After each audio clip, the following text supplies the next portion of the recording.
पतझड़ का मौसम है। हवा बहुत तेज़ी से बह रही है और बारिश भी खूब ज़ोर से हो रही है। आइवी क्रीपर के सारे पत्ते झड़ चुके हैं, एक को छोड़ के। तो वो आखिरी पत्ता क्यों नहीं गिरा, आइए जानते हैं। एक दफा का जिक्र है, थोड़ी पुरानी बात है, सही से याद नहीं। मेरा एक दोस्त था बल्ली, यारों का यार, भाइयों का भाई। वो दिल का था बहुत ही साफ, हाँ कुछ आदतें खराब थी। ये बात है 2012 की, चरस शराब तो शहर में आम थी।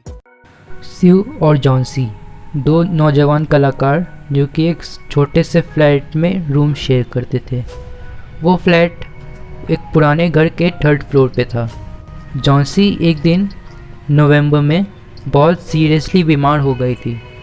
उसे निमोनिया हुआ था। वो अपने बेड पर लेटी हुई थी बिना मूव किए और बस वो विंडो के बाहर झांकती रहती। स्यू, उसकी दोस्त, बहुत चिंतित हो गई थी।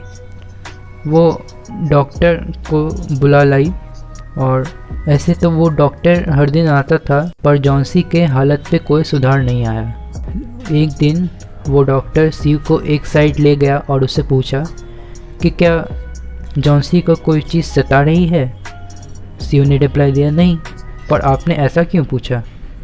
तो डॉक्टर ने जवाब दिया, देखो जॉन्सी, ऐसा लगता है कि उसने अपना मन बना लिया है कि अब वो ठीक नहीं होने वाली है। अगर वो ज़िंदा नहीं रहना चाहती है तो दवाइयाँ भी उसकी कोई मदद नहीं कर पाएगी।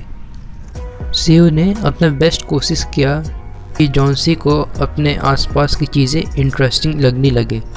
वो उससे कपड़ों और फैशंस के बारे में बात करती थी, पर जॉन्सी कोई रिस्पॉन्ड नहीं देती थी। जॉन्सी बेड पे ही लेटी रहती है।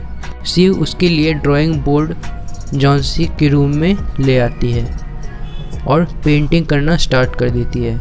जॉन्सी का ध्यान अपने इलनेस से दूर रखने के लिए वो काम करते वक्त सीटी भी बजाती रहती है। अचानक ही स्यू सुनती है कि जॉन्सी कुछ सुन रही है।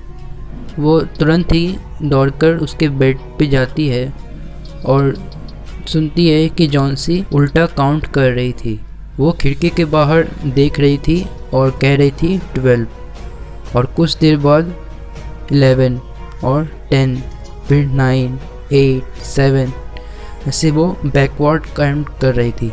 स्यू ने भी विंडो के बाहर झांका तो उसने देखा कि एक पुराना आइवी क्रीपर का पेड़ उसके विंडो के अपोजिट आधे रास्ते तक चढ़ा हुआ था और बाहर तेज़ हवा भी चल रही थी। तो वो क्रीपर अपने पत्ते शेड कर रहा था, यानी झाड़ रहा था।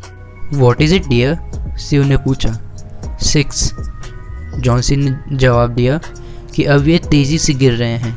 3 दिन पहले यहाँ पे ऑलमोस्ट 100 पत्ते थे, पर यहाँ अब सिर्फ 5 ही बचे हैं।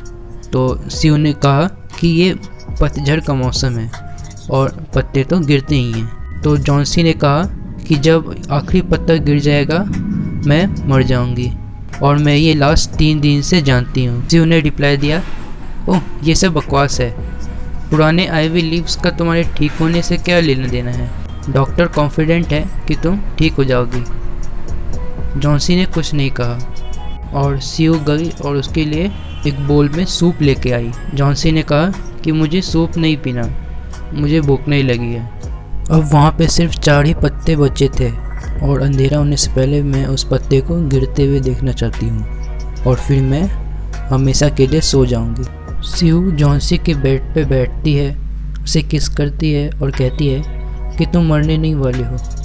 मैं उस कर्टेन को ड्रॉ नहीं कर सकती क्योंकि मुझे थोड़ी सी लाइट चाहिए। मैं ये पेंटिंग फिनिश करना चाहती हूँ और इसे बेचकर हमारे लिए कुछ पैसे इकट्ठा करना चाहती हूँ, इसीलिए प्लीज़ माय डियर फ्रेंड। वो जॉन्सी से बेग करती है कि प्रॉमिस करो कि तुम उस विंडो के बाहर नहीं देखोगी जब तक मैं पेंट कर रही हूँ। जॉन्सी कहती है, ऑल राइट, अपना काम जल्दी से फिनिश करो क्योंकि मैं उस आखिरी पत्ते को गिरते हुए देखना चाहती हूँ। मैं इंतज़ार करते हुए थक चुकी हूँ, अब मुझे मरना है, इसीलिए मुझे अब शांति से जाने दो उस बेचारे थके पत्तों की तरह। स्यू कहती है कि सोने की कोशिश करो, मुझे एक ओल्ड माइनर को पेंट करना है, इसीलिए मैं बर्मन को ऊपर बुला रही हूँ मेरा मॉडल बनने के लिए। वो भाग के नीचे जाती है। बर्मन जो कि ग्राउंड फ्लोर में रहता था, वो एक 60 साल का पेंटर था।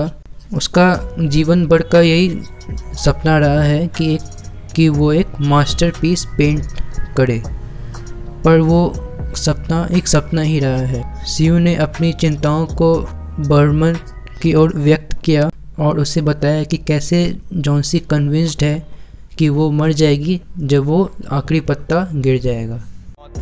पर मौत की बात नहीं करते क्योंकि इस कहानी में वो आगे आनी है। आजा माँ तुझे मैं शॉपिंग करवाऊं, तू फिक्र नहीं कर पैसा पानी है। आजा हम घूमने चले, तू मुझे घुमाती थी अब मेरी बारी है। बल्ली की माँ ही थी सब कुछ, बल्ली का बाप इस दुनिया में रहा नहीं। बल्ली को जानता था बड़े अरसे से, बल्ली और मेरे में पर्दा नहीं। बल्ली का खौफ था लड़कों में पर उसे पता था मैं उससे डर